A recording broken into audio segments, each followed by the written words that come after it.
চোখের যে কোনো সমস্যা আর চিন্তা করবেন না, ভরসা রাখুন দক্ষ এবং অভিজ্ঞ চক্ষু চিকিৎসক ডক্টর শুভঙ্কর পোদ্দারের ওপর।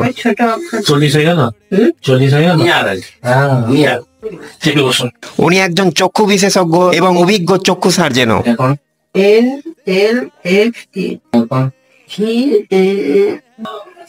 একটু চেপে বোঝা যাচ্ছে? বুঝা যাচ্ছে না। তাহলে আপনি বললেন কিভাবে? মানে একটু আচ্ছাটা আসছে। এটা ভালো না এটা ভালো? সঠিক না বললে সঠিক হবে না। কোনটা বেশি ভালো? বাবার টাকা বের করে ফেলবে। কোনো মেডিসিন খান? Thyroid, cholesterol? না মেডিসিন খান? কিছু না। ওনার চেম্বারের ঠিকানা হলো দৃষ্টি পলিক্লিনিক, নজরুল সরণি, জলকল বিল্ডিং, মালদা। প্রতি সপ্তাহের সোম থেকে বৃহস্পতিবার অবধি সকাল 11টা থেকে ওনাকে আপনারা এখানে পেয়ে যাবেন। ওনাকে দেখানোর জন্য অ্যাপয়েন্টমেন্ট নিতে আজই কল করুন 9475815360 এই নাম্বারে। মনে রাখবেন কিন্তু আপনার দৃষ্টিই হলো আপনার জগৎ, তাই বিশ্বাস রাখুন সঠিক চিকিৎসায়। ডক্টর শুভঙ্কর